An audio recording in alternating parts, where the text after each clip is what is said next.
자, 국제유가 움직임 취재 기자와 함께 좀 더 자세히 분석해 보겠습니다. 임종윤 기자 나와 있습니다. 자, 임 기자, 네. 국제유가 연초에 비해서 지금 얼마나 떨어진 건가요?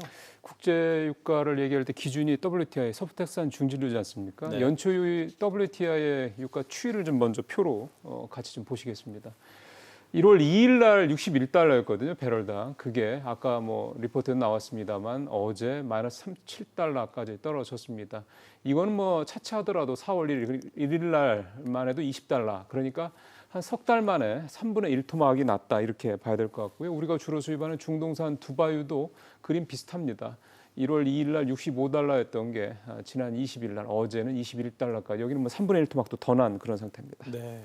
자, 시장 원리로만 보면 공급은 늘고 수요가 그만큼 줄었기 때문일 텐데 구체적으로 얼마나 수요가 줄었나요? 국제적으로 하루에 보통 소비되는 국제 원유의 그 양이 1억 배럴 정도라고 하더군요. 네. 근데 올 1분기에 약 한 500만 배럴 정도가 하루 기준으로 줄었고요. 이게 2분기부터는 훨씬 더 많이 줄어들 것이란 그런 전망이 좀 나왔습니다. 일단 얘기 들어보시겠습니다.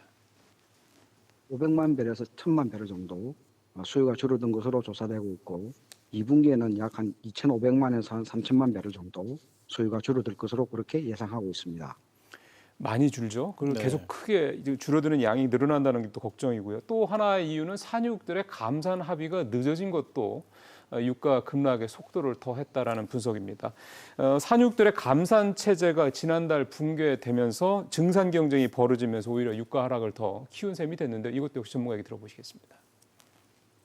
오펙 플러스라고 하는 그 감산 체제가 붕괴됐던 것이 가장 큰 요인입니다. 네.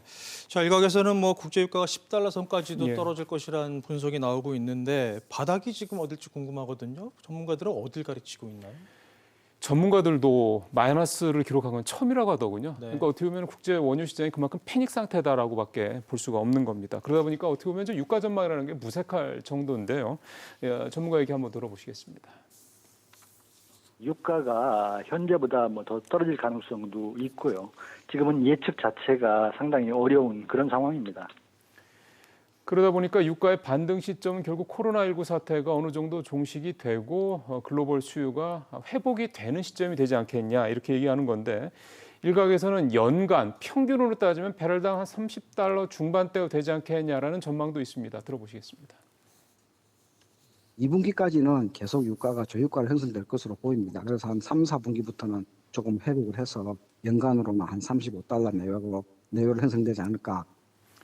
근데 이 전망에는 전제가 있습니다. 코로나19가 그렇죠. 상반기 안에 종식이 돼야 된다 이겁니다. 네. 네, 임 기자 잘 들었습니다.